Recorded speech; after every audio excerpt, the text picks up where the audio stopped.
You don't remember me? The maid's Toodler asked the billionaire. The truth destroyed the room. A little girl walked into a room full of billionaires and stopped every conversation cold. She wasn't lost. She wasn't scared. She walked up to the groom and said 4 words that made his glass slip from his hand. What could she possibly know that would break a grown man in front of everyone he loved? Welcome back, storytellers. If you're new here, this is the place for real, raw stories about the families we build and the secrets that almost break them. Drop a comment and tell us. Have you ever met someone who quietly changed the direction of your life? Because tonight's story might just break your heart. Elena Reyes had learned a long time ago that dignity doesn't come from what people think of you. Comes from what you do when no one's watching. Every morning at 5:30, she was up before the sun, folding towels no one would see, polishing silver in a house bigger than the block she grew up on. She wasn't bitter about it. She was grateful. Steady paycheck, health insurance, a roof that didn't leak. For a single mother raising a 3-year-old alone, those weren't small things. Those were everything. Her daughter, Lily, was the reason Elena got out of bed every morning, even on the days her body begged her to stay under the covers. Lily had her mother's stubborn chin and someone else's quiet gray eyes. Eyes Elena tried hard not to think about. Because 3.5 years ago, Elena had loved someone. Really loved him. The kind of love that shows up when 2 people are quietly falling apart and stop hiding it around each other. He told her his name was Danny. He fixed the storm-damaged roof of the diner where she waitressed, working for nothing but coffee and conversation. He didn't know she'd lost her apartment the month before. She didn't know he was running from a life so big it had nearly swallowed him whole. For 6 weeks, none of that mattered. Then one night his phone rang at 2 in the morning. She watched the color drain from his face. By sunrise he was gone. No goodbye. No working number. Just a folded paper boat left on the windowsill. She never told anyone his name wasn't really Danny. She never told anyone that months later, she'd found out exactly who he was, watching the evening news with her hand pressed over her mouth. What was the point? He belonged to a world with security gates and last names in the newspaper. She belonged to a world where a broken water heater could ruin an entire month. Now she pressed dress shirts in the closet of Sterling Manor, 3 miles from the ocean, and told herself the tightness in her chest was just tired muscles. In 4 months of working there, she had never once crossed paths with the man who owned this house. He traveled. He worked late. Some small, cowardly part of her was grateful for that. Lily loved the garden here. She'd twirl barefoot between the rose bushes while Elena worked, humming a tune only she seemed to know, unaware that her mother's hands sometimes shook while folding laundry that smelled faintly of a cologne she'd spent 3 years trying to forget.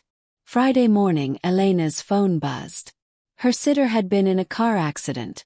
Nothing serious, thank God, but she wouldn't be watching Lily today.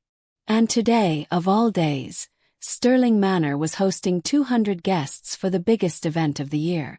What was Elena supposed to do?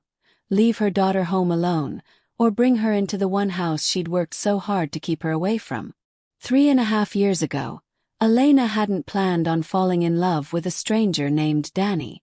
She noticed him the first morning he showed up at the diner with a tool belt, offering to fix the storm-damaged roof for nothing more than the best coffee in 3 counties. He had calloused hands that didn't quite match his voice. Too careful, too educated, like a man used to boardrooms hiding out inside a man who preferred hammers. She didn't ask questions. Everyone in that town was running from something. What she remembered most wasn't the big moments. It was the small ones. The way he let her pick the radio station. The way he actually listened when she talked about her mother, about double shifts, about a future that felt further away every year she stayed. He made her laugh in a way she hadn't in years. And on the last night before everything changed, he folded a piece of notebook paper into a small, lopsided boat and set it on her windowsill. Boats always come back to shore, he told her. Even in a storm. especially in a storm. She should have known then that a man like that wasn't really a fisherman's helper with a busted truck. She just didn't want to know it yet. 2 nights later, his phone rang at 2 a.m. She watched the color drain from his face. By morning he was gone. 10 months later, on a Tuesday she would never forget, he found her again. He looked thinner, older, like a man who'd aged 5 years in 10 months. He didn't ask if he could see the baby. He only asked to hold her. Elena remembered every second of that hour. How his hands shook, how he memorized the shape of his own daughter's face like he was trying to carry it with him. How he whispered a promise into her tiny ear that Elena couldn't quite hear, and didn't ask him to repeat. "I have to fix something first," he told her, standing in her doorway with red-rimmed eyes. "Something bigger than both of us. But I'm coming back for you both. I swear it." She believed him. That was the part that still embarrassed her. 3 years later, folding some stranger's linen shirts in a house she never should have taken a job in. She had believed him with her entire chest. For 4 months letters came. Then, without warning, they stopped.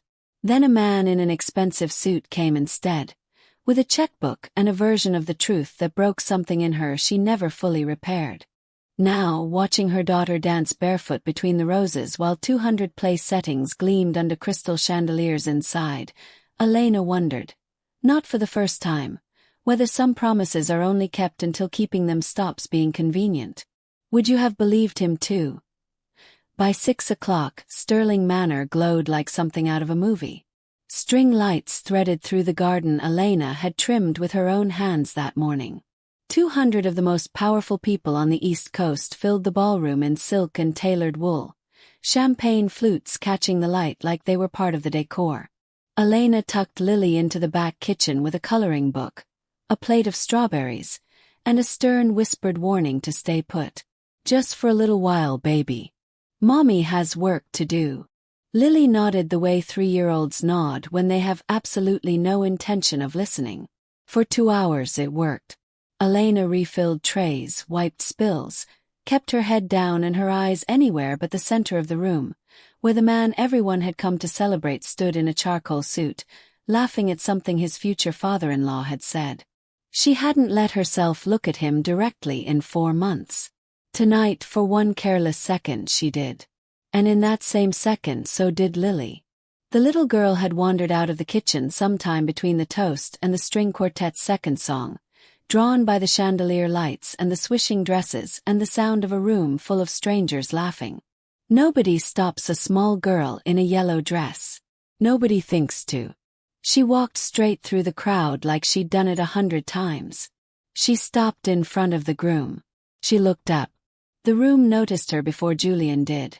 A ripple of soft laughter, a few guests reaching for their phones, someone's champagne flute pausing halfway to their lips. Julian turned, already wearing the polite smile he gave to strangers' children at events like this. The smile didn't survive contact with her eyes. His eyes. Not similar. Not close. Lily tilted her head the way she did when she was working something out. "You don't remember me?" she asked. For words. That's all it took. Julian's champagne glass slipped from his fingers and shattered against the marble floor. The sound cracked through the ballroom like a gunshot, and for 1 full second, the entire party froze mid-motion. A string quartet bow stopped mid-note, a caterer's tray tilted and forgotten, 200 conversations dying in 200 throats at once. He didn't answer her. He couldn't. He was on his knees in front of her before his own mind caught up with his body. His hands hovering an inch from her small shoulders like he was afraid she might vanish if he actually touched her. "Lily," he whispered. Not a question. A name he had said in his sleep for 3 years and never once said out loud to another living person. Across the room, Vanessa's champagne glass stayed frozen halfway to her lips. Near the head table, Walter Sterling went the color of the tablecloth. Somewhere behind him, a photographer instinctively raised her camera, then lowered it again, some instinct telling her this wasn't a moment anyone would want captured. And in the kitchen doorway 30 feet away, A serving tray hit the floor, because Elena Reyes had just walked in to find her daughter, and instead found the one moment she had spent 3 years and 400 miles trying to outrun. Nobody in that ballroom moved. Nobody breathed. Champagne went flat in 200 abandoned glasses, and for once, nobody reached for their phones. 200 guests had come to watch a billionaire get engaged. Instead, they watched the truth walk into the room in a yellow dress, and watched it quietly destroy something that champagne and string quartets could never put back together. What would you do if you were in Elena's place right now? Tell us honestly in the comments. The party didn't end so much as it evaporated. Within 20 minutes, Walter Sterling's assistant was ushering the last confused guests toward their cars with practiced hollow apologies about a family matter. Vanessa stood alone in the center of the empty ballroom for a long time before anyone thought to go to her. In the study upstairs, Julian sat across from his father for the first time in 3 years without an agenda between them. "You told me she took the money," Julian said. His voice wasn't loud. It was worse than loud. "You told me she never wanted to hear from me again." Walter didn't deny it. That was almost the worst part. "I told you what needed to be true. For the company. For the family. For you, if you'd ever let yourself see it that way. She raised my daughter alone because you decided that was better for me. I decided it was better for everyone. You decided it was better for you." Down in the staff quarters, Elena sat on the edge of a narrow bed with Lily asleep against her shoulder, half-heartedly packing a bag she wasn't sure she'd finish packing. Running felt like the only language she still remembered fluently. A knock stopped her hand mid-fold. Julian stood in the doorway, tie gone, top button undone, looking like a man who'd aged 10 years in the last hour. "Don't," he said quietly, nodding at the half-packed bag. "Please. Not again. You have a wedding in 7 days. I have a daughter I've met exactly twice." His voice cracked on the second word. "That's the only math that matters to me right now. Your father doesn't get to decide what I do next. Not anymore." Elena searched his face for the lie she'd spent 3 years preparing herself to find. She didn't find it. That scared her more than anything. "I needed this job," she admitted, quiet and raw. "I knew whose house it was.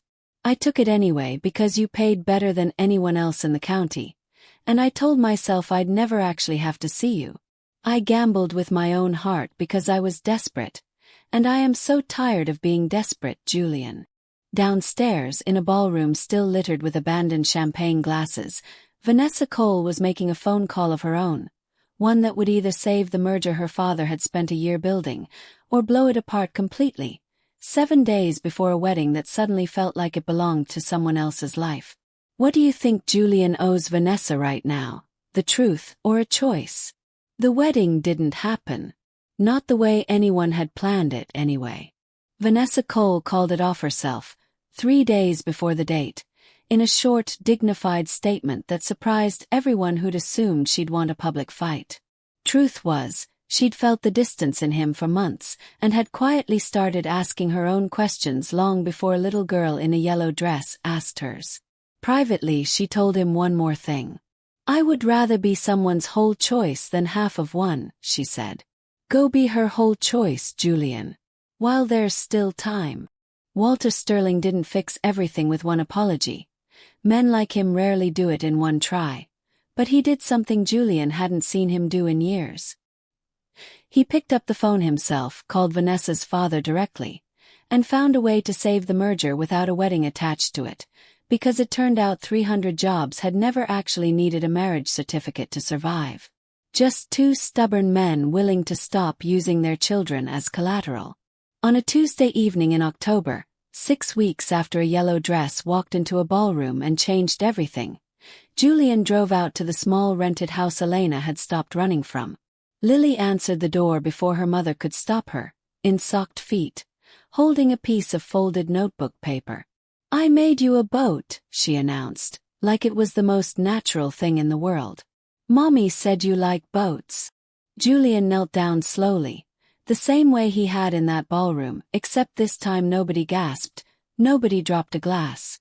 This time it was just a father, kneeling in a doorway, taking a small paper boat from his daughter's hands like it was the only thing of real value he'd ever been given. "I remember everything," he told her. Not a whisper this time. "Teddy. Every single thing. I never stopped looking for you both. I just got lost on the way back." Behind Lily, Elena stood with her arms crossed and her eyes wet, still not entirely sure she trusted the ground under her feet. Some wounds don't close just because the truth finally shows up. But some do, slowly, one Tuesday at a time. "Boats always come back to shore," Julian said, looking up at her. "Even in a storm. Especially in a storm."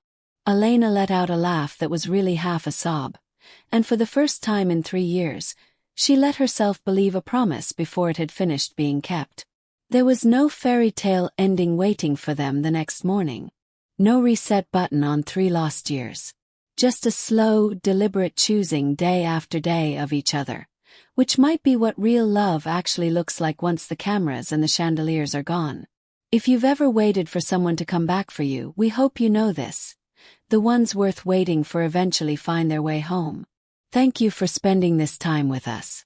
If this story moved you even a little, hit that like button. It genuinely helps stories like this reach the people who need them most. If you're new here, subscribe and turn on notifications, because we tell a new story just like this one every week. In the comments, tell us honestly. Do you think some promises are worth waiting years for, or should Elena have walked away for good the first time? Share this with someone who still believes in second chances.